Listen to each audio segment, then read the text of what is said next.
Hey guys, I decided that this build will be the perfect chance for me to dive back into long format videos. This whole entire garage build has been a blessing and really exciting for me because one, this is probably the most cabinets I've ever built at one time. Two, cabinets is kind of like a woodworker's rite of passage, so building out a bunch of cabinets, let alone a bunch of cabinets for a workshop is, it's kind of like a rite of passage. It actually feels right that, I'm actually getting a chance to do this. The truck has actually served me really well up to this point. It allows me to actually do most of this build. It just kind of lacks on the assembly side and some of the larger, woodworking things that I would need, like infeed for something longer than 8 foot. Because at the truck, the max I can do on my table saw is 8 foot. Miter saw is 8 foot 3 inches. Planer's only 6 foot. So this is actually really exciting for me to be able to take all the workarounds that I had to put inside the truck in such a confined space, to be able to take that into a larger space and kind of expand on all that. So this is going to be really fun for me, and this build has been really fun for me. At the point where I am now, I'm actually currently building all the cabinet doors. You guys will see that in the upcoming videos, but right now watch me break down plywood as fast as God, I really wish it moved that fast. It did not. Breaking down all this plywood has been a very long and tedious process. Never went through this many sheets all in one go. Done a few closet builds, but normally me and a couple guys, or I'll send somebody outside to rip it. So me actually breaking down all this sheet goods, it's been a lot. But it's also pretty fun because, again, once you get a system going, again, which is what the truck really allows me to do, is to get some type of system and a rhythm going, which makes everything more repetitive, so you can increase your accuracy. Which, when building cabinets or building boxes or anything really, the more accurate you can be, the less stress and the less headaches you kind of run through later on. I didn't really come up with a full set of plans, but I did make sure I made a pretty accurate cut list before I got into any of it. I kind of thought through, face frames and shelves, and make sure I had all those things planned before I actually got into the cutting process. But now that I got everything cut up, the next step is to actually, go outside and cut everything that my miter saw can't quite get to, which is, I think it's about like 14.5, maybe 15 inches on this row, it'll be 10 inch. So I'm going to use my straight edge and just measure and try to keep everything as square as possible. But one thing I will say is I'm planning to actually build a Polk style workbench. It's probably one of my next builds. And I'm going to build his crosscut jig sled attachment system, because after doing this whole project, keeping things square is really important, and being able to cut things wider than what your miter saw allows. Now, I could do a crosscut sled for my table saw, but between me and the rest of the YouTube, I actually hate the rotary table saw. It's probably my least favorite tool out of all the ones I have. So I'm planning to upgrade pretty soon. I just actually heard about the new flex table saw, and also I'm thinking about shop saws.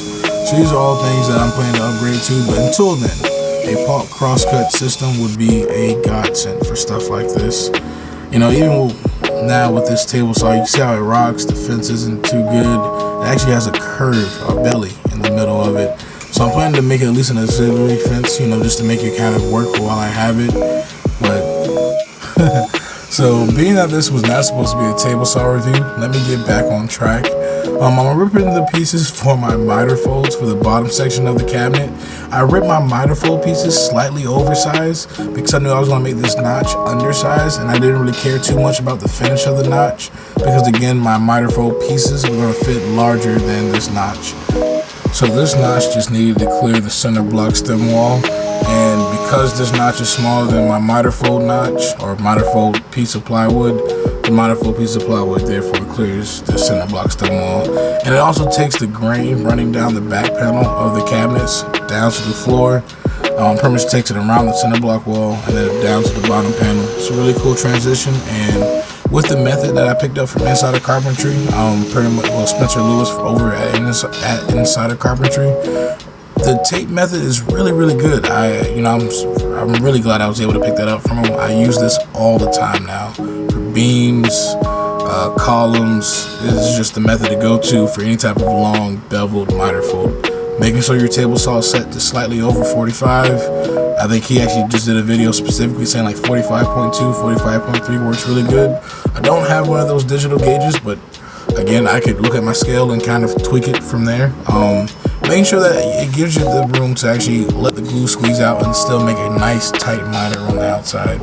Then compressing the fibers, those are the biggest tips I took away from his videos. The type of tape, all those things really help with the actual quality of your miter fold. And now I'm here, I'm drilling pocket holes, and you guys will see this later on in the build. I drilled all these holes to actually be hidden. I was thinking about, there's gonna be cabinets buttoned up to them, etc. But later on in this build, I made one crucial mistake. After I have all these assembled, I decided to hook the cabinets together because I did not have face frame material. And by hooking all the cabinets together, I kind of covered up my hidden pocket holes. Don't do that if you guys build shop cabinets.